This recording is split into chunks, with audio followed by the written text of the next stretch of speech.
Assalamualaikum. Hi YouTube, how you doing? And welcome back to Almas. Today we're gonna talk about something that has been viral recently. Well, not particularly recently, but it's crucial enough that still appears on somebody's homepage. Alright, before I start, as usual, please subscribe and subscribe yet. Please like the video, like the video, dislike, and let's not waste any more time.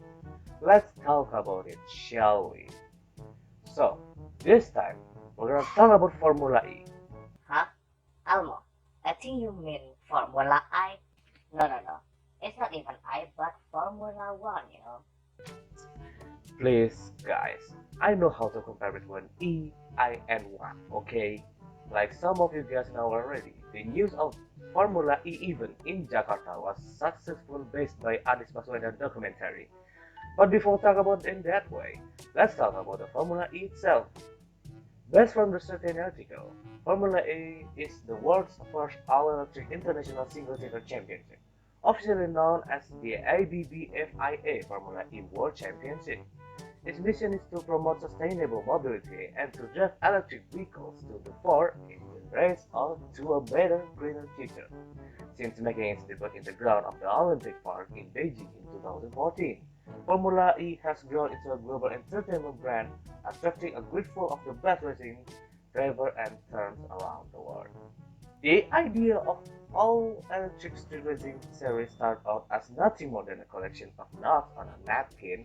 On the evening of March 3, 2011, FIA President Jean Todt and Spanish businessman Formula E chairman Alejandro Ayax met in a Paris restaurant and gathered their doubts in just a few words on what will become the world's first all-electric international single-seater championship. Formula E's founding mission was for its race through the streets of the most iconic cities in the world.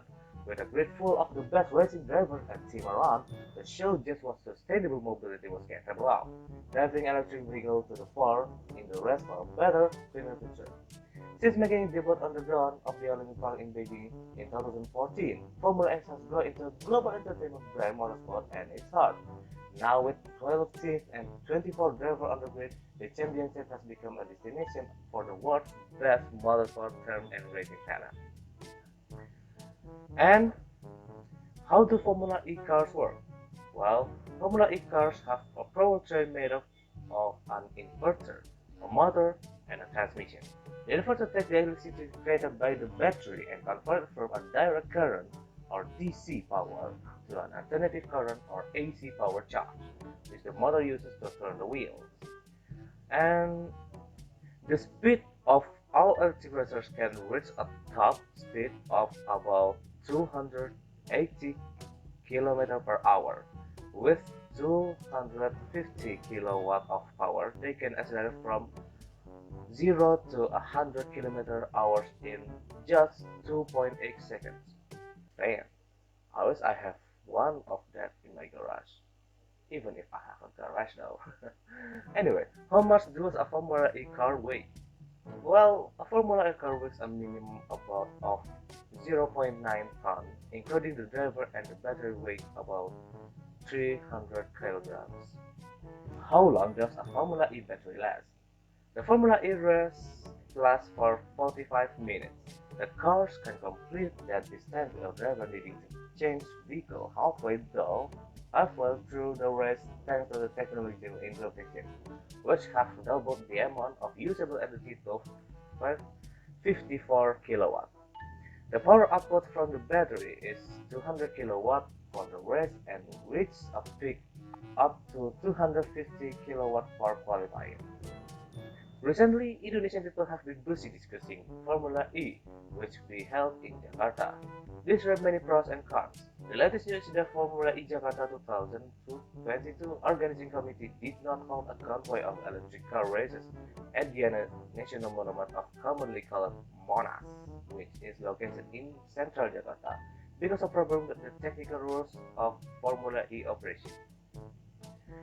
Some people think that holding the Formula E Championship event is not right because the name Formula E itself is less well known than the Formula One Championship event.